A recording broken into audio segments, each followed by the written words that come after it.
Please welcome the whip-cracking, freakishly cool, and never a dull moment MC, Paula Morand.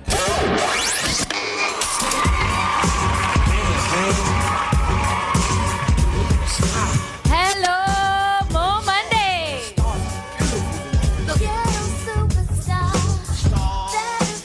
Okay, won't do that for long. How are you doing tonight? Good? I gotta say, the energy in this room is electric. Until one night, Sara shared her story, staring at the floor the entire time. She shared detail by detail, experience by experience. But before she was done, she raised her head, looked around the room, and changed my life. And this is what she said. I get it. I've been told my whole life I need to love me first before anybody else ever will. But I don't know how to love me. I hate me, I hate my life, I hate the choices I've made. And I promised my kids I would never do to them what my mother did to me. And here I am. And all I want is for somebody to love me. We started small. We just had a couple of trucks doing overnight courier runs. And we built it up to at one point we had over 30 employees doing all sorts of things for Bell. Everything from going to the payphones, pulling out the money boxes, to working in the wrapping room where they processed all the money, all the coin from all of Ontario. It's quite the experience to see $500,000 in quarters sitting wrapped up on skids on the ground.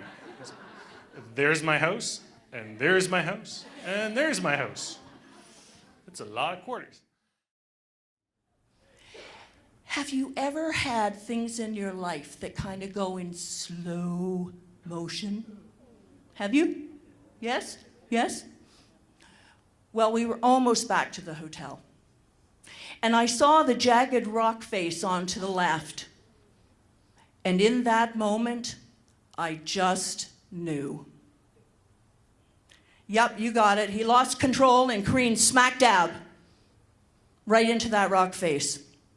Before I knew it, blood was streaming from my head. I was on the ground, the motorcycle was on top of me, and gas was pouring out all along the bottom of my body.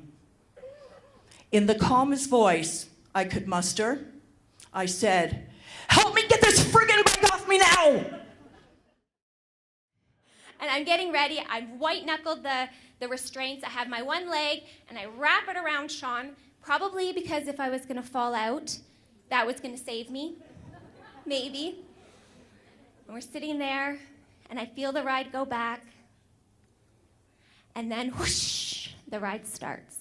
And I'm screaming, and I'm laughing. My eyes are open and closed, and I think I'm crying at some points. And halfway through the ride, I have an epiphany. This epiphany becomes symbolic for me for the rest of my life. I'm in the very unenviable position to basically try and convince everyone here there's more than people than just me and you, just so you know, okay? I know, they don't matter, it's just me and you. I don't even know your name, but that's okay. To convince you that lawyers actually are human beings. I did mention that was an unenviable task, because everybody loves lawyers, right? Let me hear it for lawyers. Whoa! So I take the aces back, I shuffle the cards, and we continue talking. Again, Bill is still processing this. And the bar is at the very far end. And the line is getting so long that it's approaching my table. And a young man, his name was Karl, he was 23 at the time, is walking towards the end of the line. And as he's walking towards the line, he sees me. He sees the playing cards. He knows we're on the bar card. And he says, "Hey, kid, do you want to cut for a high card? Aces are high, low man has to buy the drinks." So I look over at Bill, who doesn't say anything.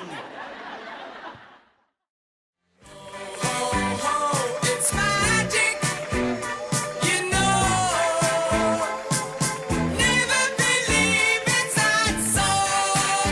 All right, and our next show, everybody, is April the 13th. We'll get our house lights up now. And Just want to thank you so much for coming out tonight. And tickets go on sale tomorrow morning for our next show. Please tell your friends. Please come on back. We love you very much. And thank you and have a great night.